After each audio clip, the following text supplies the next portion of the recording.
Hey, thanks for stopping by.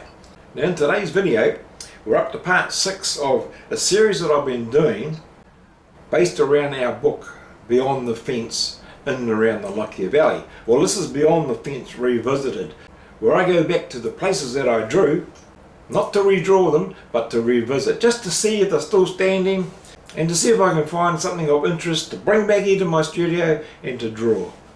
I'm Robbie Greer from Rusticated Art, and this is Beyond the Fence Revisited.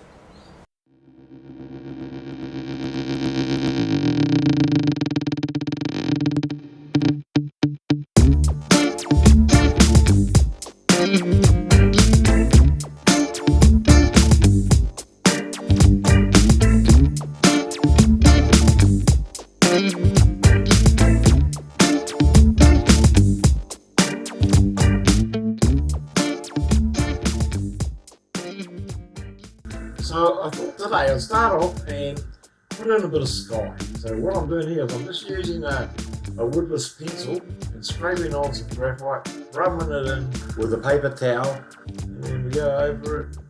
I use my blue tack to take out the cloud shapes, and we're just slowly building up layers. It's it's the same as always, in that we lay down the graphite, we blend it, take a bit out, put a bit more in, and just slowly building up layers, just to take out a bit more of the graphite, create more highlights of the clouds. Well, they're not white.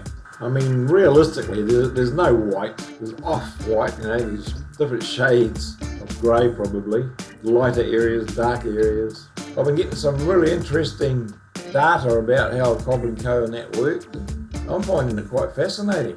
One of the things that I've found out about is how fast did they actually travel at, and it worked out originally to start with, they were about 5 miles an hour, 8 kilometres an hour.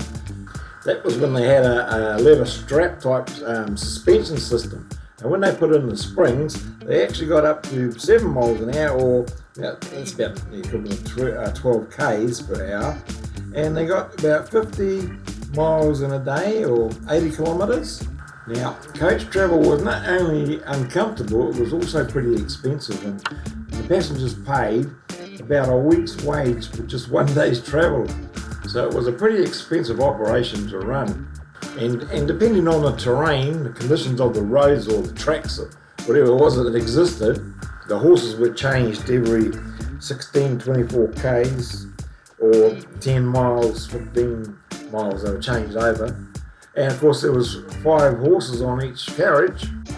So you had groomers and horses and various other blacksmiths, I guess, as well. So there was a lot of staff that had to be paid.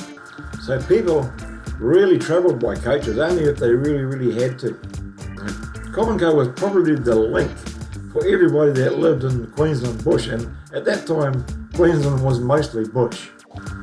So they didn't just deliver the mail, they also delivered things like pots and pans, different things that people would order by catalogue, mail order, all the things that people needed in order to survive in these hard conditions. And as time moved on and the railways got bigger and further into Queensland, then the Cobb & Co was mainly sort of set up for taking people when they had to take people, from the train station to the various outlying settlements. So Cobb & Co played a huge role in the early days of Queensland.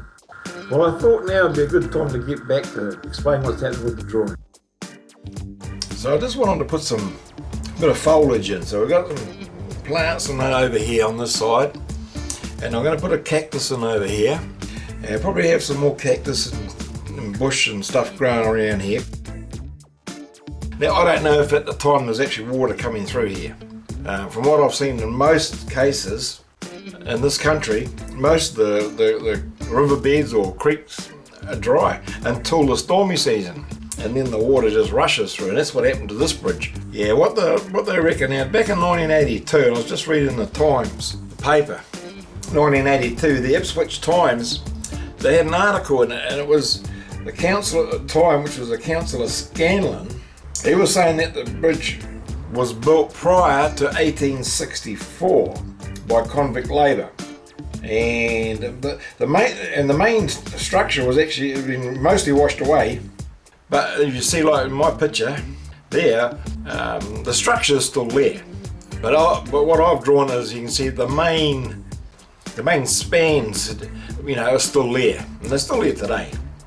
But the main structure, going through the middle, got washed away in the floods. And those were the floods in 1959, I believe. Now, the bridge was actually named, Sanger's Bridge was actually named after Tom Sanger, one of the original landowners around this area. And there was no steel spikes or anything used in the construction. It wasn't until later on that iron strips and that were added by the local council just to strengthen it. But anyway, we just wanted to put some foliage in. I'm just going to block this in, and then I'll come back in and do some detail on it.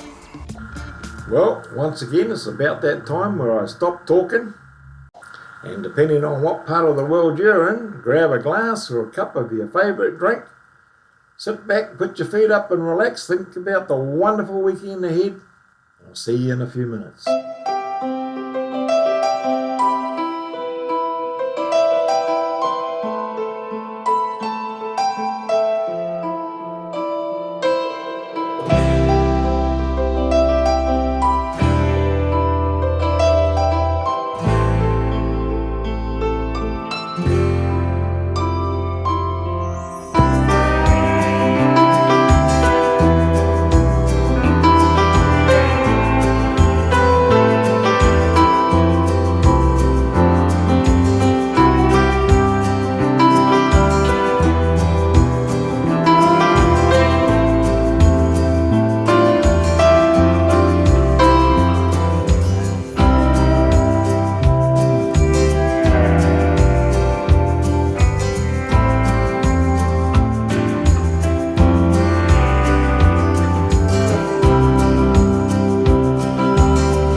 I find the history of my adopted valley fascinating, and it always amazes me how hard and resilient that the early settlers were to come here and survive in such harsh conditions.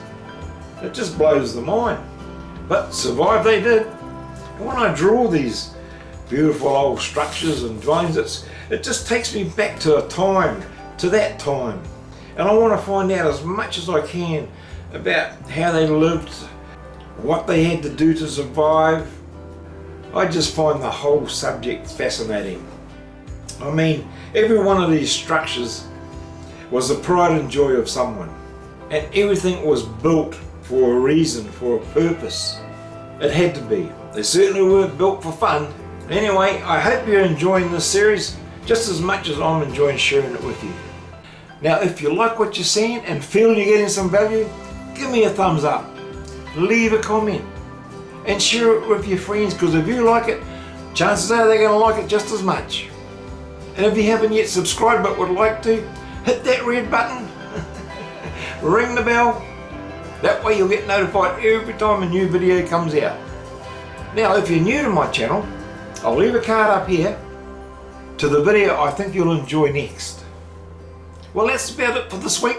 Stay safe out there, my friends. Have a wonderful weekend, and we'll see you in the next one. Same time, same place.